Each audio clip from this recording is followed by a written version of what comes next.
Loading කියලා පිළිගන්නවා ඔයාලා හැමෝම අලුත් වීඩියෝ එකකට. අද අපි කතා කරන්න යන්නේ ලංකාවේ ක්‍රිකට් සම්බන්ධ. මේ දවස්වල ඉතින් ලංකාවේ ක්‍රිකට් ෆෑන්ස් වලට ඔළුවේ අත ගහගෙන ඉන්න වෙලා කියලා අපි හැමෝම දන්නවා. මොකද ලංකාවේ ගහන මැච් එක පරාදයි තියෙන එක පරාද වෙන්නේ කිසිම ෆයිට් එකක් නැතුව. ලංකාවේ කණ්ඩායම් මාරු වෙනවා, කැප්ටන්ලා මාරු වෙනවා, අර්බුද තියෙනවා, ඇතුලේ ප්‍රශ්න තියෙනවා කියනවා, කෝච්ලට බයිනවා, ඇඩ්මිනිස්ට්‍රේෂන් එකට බයිනවා, හැම තැනම ප්‍රශ්න. ඉතින් අදත් පැවැත්වෙන ශ්‍රී ලංකාව සිම්බාබ්වේ සහ පාකිස්තානයේ ට්‍රැන්ගියුලර් සීරීස් එකේ ශ්‍රී ලංකාව සහභාගී වන තුන්වන තරඟය.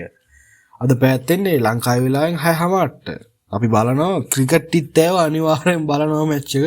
මේ තරඟයේ ගොඩක් දේවල් තීරණය කරයි කියලා අපි හිතනවා. මොකද දැන් මේ ප්‍රෙෂර් සිටුේෂන් එක කොහොමද ප්ලේ කරන්න කියලා තමයි අපි අනිවාර්යෙන් මේ ක්‍රීඩකයෝ දිහා බලන්න ඕනි. ඔයාලා දන්නවා සමාජ මාධ්‍ය නම් මේ දවස්වල ඉතින් ක්‍රීඩකයෝ කෝචස්ලා ඊට පස්සේ ඇඩ්මිනිස්ට්‍රේෂන් එක ක්‍රිකට් බෝඩ් එකට මේ හැම එක්කෙනාටම බයිනෝ ඒක සාධාරණයි. ක්‍රිකට් ෆෑන්ස්ලට ඕනි මැච් දිනින්න, කොහොම හරි මැච් දිනින්න ඕනි. එයාලට අලුත් ක්‍රීඩකයෝද පරණ ක්‍රීඩකයෝද එක්ස්පීරියන්ස් තියන අයද නැත්නම් සීනියරිටි වැඩි එකද, ඒ වැඩක් නැහැ. එයාලට ඕනි දිනින්න ඇත්ත. එහෙම තමයි ඕනම ස්පෝර්ට් එක ෆෑන් කෙනෙක් වුණාම දිනින්න තමයි ඕනි. දැන් වෙලා තියෙන්නේ 2016 තිබ්බ ප්‍රශ්නේ ආයිමත් වෙලා තියෙද 2016 ඉඳන් අපේ ෆෑන්ස් වලට තිබ්බ ප්‍රශ්න තමයි අපේ අය පෙරදුනාට කමක් නැහැ මේ ෆයිට් කරන්න ඕනි කියලා, ගේම් එක චේන්ජ් කරන්න ෆයිට් කරන්න ඕනි කියලා. අපේ ෆයිට් එකක්වත් දෙන්නේ නැහැ. ඒ සිටුේෂන් එක ආයි දැන් ඇවිල්ලා තියෙනවා කියලා අපිට පේනවා. මොකද කිසිම ෆයිට් එකක් නැහැ. හරිම බෝරින් මේ මැච් එක උනක් බලන්න. කිසිම ෆයිට් එකක් නැහැ. අනිත් පැත්තේ කණ්ඩායම මාරම ලේසි විදියට ඒක ගහලා දානවා. අපේ 2026 ලෝක කුසාලට යන්න හිටිය කැප්ටන් කෙනෙක් එක්ක එයා ලෙඩ වෙලා හින්දා එයාව මාරු කරා කියලා කියනවා. අපි දන්නේ නැහැ මොකද්ද ඇත්තම තත්ත්වය කියලා. දැන් අපිට ඉන්න අලුත් කැප්ටන් කෙනෙක් වල දසුන්ෂානක කලින් කැප්ටන් කරා 22 ආසියානු කුසලානයත් අපිට ගෙනල්ලා දුන්නා. හොඳට කැප්ටන් කරා. දසුන්ෂානක කැප්ටන්සි එකෙන් අයින් වුණේ මේ දසුන්ෂානකගේ කැප්ටන්සි එකේ වැරද්දක් හින්දා නෙවෙයි, දසුන්ෂානකගේ පර්ෆෝමන්ස් බහැලා තියෙන හින්දා.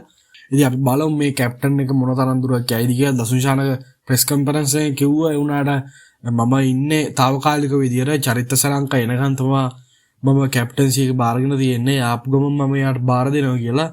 අපි දන්නේ ඇත්තටම මොකද්ද ඇතුලේ තියෙන තත්ත්වය කියලා. මොකද අපිට පිටින් බලාගෙන ඉද්දි පේනවා ඩ්‍රෙසින් රූම් එකේ හොඳ තත්ත්වයක් නෙවෙයි තියෙන්නේ කියලා. මොකද අපිට ඒ ක්‍රීඩකයන්ගේ බොඩි ලැන්ග්වේජ් වලින් අපිට තේරෙනවා. අපි මොකද දැකලා තියෙනවා ඒ ක්‍රීඩකයෝ වෙන මැච් වලදී වෙන තරඟවලදී ක්‍රීඩා කරන විදිහ, එයාලගේ බොඩි ලැන්ග්වේජ් එක තියෙන විදිහ මේ සීරීස් එක පුරාම ඔවුන්ගේ බොඩි ලැන්ග්වේජ් එක ඉතාම පහත මට්ටමක.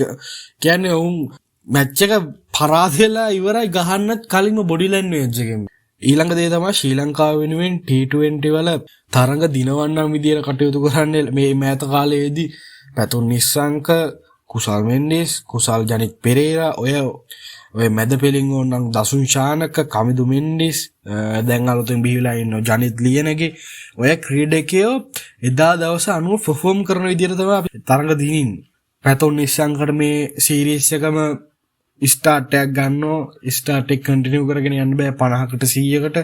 මොකද වෙන්නේ කියලා දන්නේ නැහැ. ඒ ස්ටාර්ට් එක ගන්න තියෙන එක්දින තරඟ තුනේදී තිබ්බ හැම පිටිකරුවෙක්ම වගේ හොඳ ලකුණු 30ක 35ක 20ක හොඳ ස්ටාර්ට් එකක් අරගෙන ඉස්සරහට කන්ටිනියු කරගන්න එක මාර අපරාධයක්.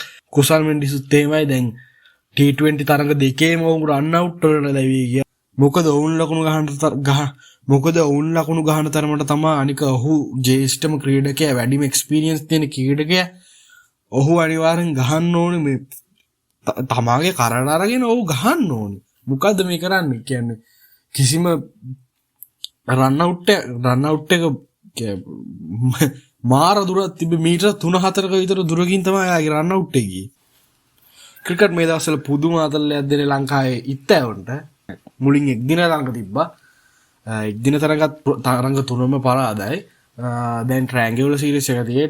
ට්‍රැන්ගියුලර් සීරීස් එකේ තරඟ මේ තුන්වන තරඟය යන්නේ. කලින් තරඟ දෙකම පරාදයි. ඒ පරාදුනේ අපේ කලැප්ස් එකක් හින්දා T20 කණ්ඩායමේ මැද පෙළ සහ කවුරුවත්ම ගහලා තිබ්බේ නැහැ.